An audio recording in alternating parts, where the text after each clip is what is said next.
You're being lied to, and you know it.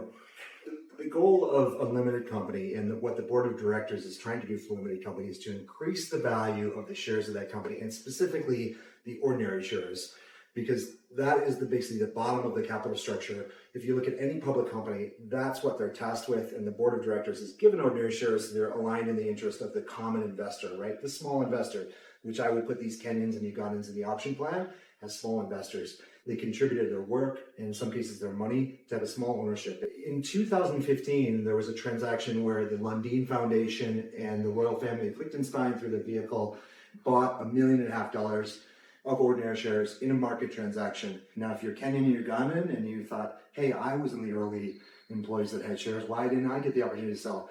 This was reserved for whites only. The whites got the opportunity, the Kenyans and Ugandans didn't.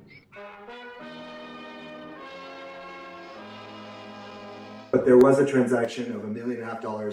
They paid about $31 a share. And LGT as well.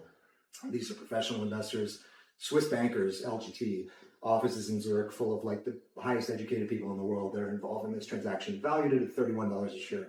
What M-Kopa is telling you now is 10 years on, where M-Kopa's revenues are 20 times as large, they're now valued at $26 a share.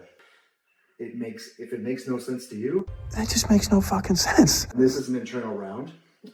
The price can't be trusted because it's really a reallocation with the preferreds kind of bitching and fighting among themselves rather than, and they don't give a shit about the ordinaries. And it's clear that for the growth ones, they'll just keep creating more classes so the whites are always made whole and the Kenyans and Ugandans suffer. M-Kopa is now the biggest distributor in smartphones in all of sub-Saharan Africa. And it doesn't make sense that it went from 31 to 26. And what's even more implausible is when a management team and a board takes a company and over 10 years loses $4 in share value, there's a completely different management team in at the end because the investors have thrown out the board has thrown out the management, you've got new CEOs, whatever. Here, this is all a racket, yeah? So it's like they're in it for the jobs and the poverty porn supports the jobs.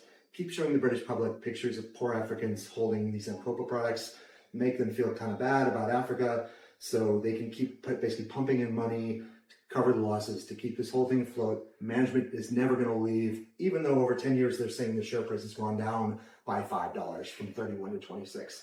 Completely implausible.